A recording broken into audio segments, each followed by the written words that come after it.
Hello everyone, मेरा नाम है सूर्यदेव और आज हम लोग एक नई लैंग्वेज सीखने जा रहे हैं सी। तो चलिए बेसिक इंट्रोडक्शन से स्टार्ट करते हैं। तो सबसे पहले सी का हिस्ट्री जान लेते हैं। C was developed by Dennis Ritchie in 1972 at Bell Laboratories of AT&T American Telephone and Telegraph located in the USA।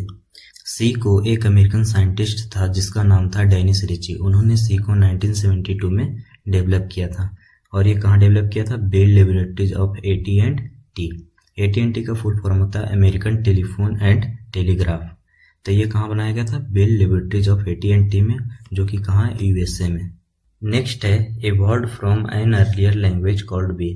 तो सी से पहले एक लैंग्वेज थी बी, उसे देखकर ही सी को डेवलप्ड किया गया था। नेक्स्ट है become popular due to its simplicity, efficiency and versatility. इसका पॉपुलर होने का मुख्य कारण है यह सिंपल है, इफिशियंट है और वर्सेटिलिटी है।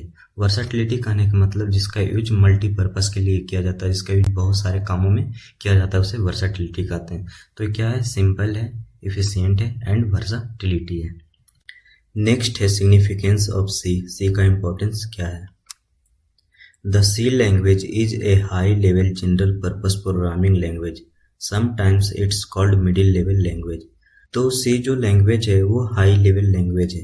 हाई लेवल लैंग्वेज कहने का मतलब, मान लीजिए आपका कोई दोस्त है, ठीक है, उससे आपको कोई काम करवाना है या उससे कोई आपको बातें शेयर करनी है, तो आप उसे किस लैंग्वेज में समझाएंगे? जो आप दोनों वो लैंग्वेज जानते हो।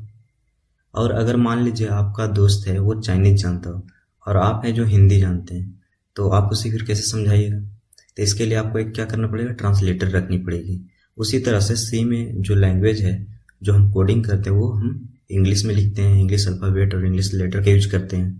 लेकिन जो हमारा कंप्यूटर है वो सिर्फ क्या 0 और 1 को समझती है, यानी कि बाइनरी नंबर को समझती है। इसलिए सी को हम हाई लेवल लैंग्वेज कहते हैं। अब सी जो है हाई लेवल लैंग्वेज है और कंप्यूटर सिर्फ 0 और 1 को समझती है, तो फिर प्रोग्राम को कैसे समझती होगी? तो इसमें भी एक ट्रांसलेटर होते हैं जिसको कहते हैं कंपाइलर।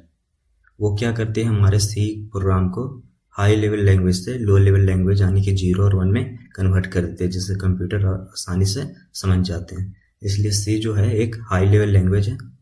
नेक्स्ट है general purpose programming language. General purpose programming language कहने का मतलब है जिसका यूज बहुत सारे कामों में किया जाता है, यानी कि मल्टीपल पर्पस कामों में यूज लिया जाता है, उसे जनरल पर्पस लैंग्वेज कहते हैं। Sometimes it's called middle level language.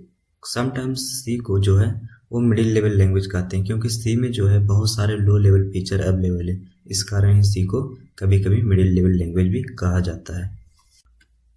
Next है foundation for many modern programming language, C++, Java, etc। तो सी को बहुत सारे मॉडर्न प्रोग्रामिंग लैंग्वेज का फाउंडेशन भी कहा जाता है, क्योंकि ये जो अभी का मॉडर्न लैंग्वेज है वो सी के सिंटैक्स को फॉलो करता है। इसलिए सी को मॉडर्न प्रोग्रामिंग लैंग्वेज का फाउंडेशन भी कहा जाता है। नेक्स्ट है widely used in system programming, embedded systems and game development. C का यूज सिस्टम प्रोग्रामिंग जैसे कि माउस, कीबोर्ड, ये सभी का प्रोग्रामिंग हो गया।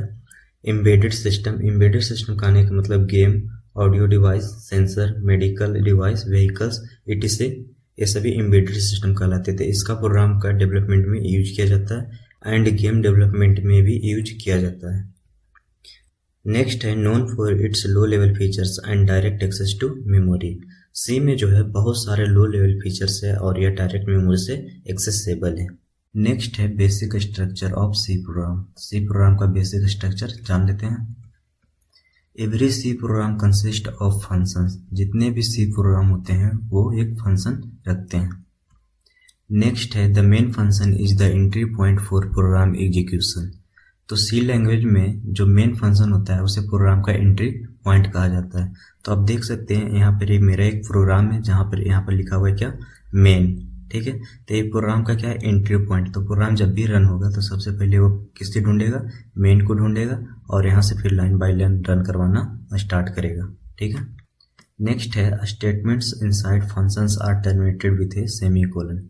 तो फंक्शंस के अंदर जितने भी स्टेटमेंट होते हैं वो सेमीकोलन से टर्मिनेट होते हैं। तो आप देख सकते हैं एक फंक्शन है और इसके अंदर जितने भी सारी लाइन लिखी हुई है इसे कहते हैं स्टेटमेंट।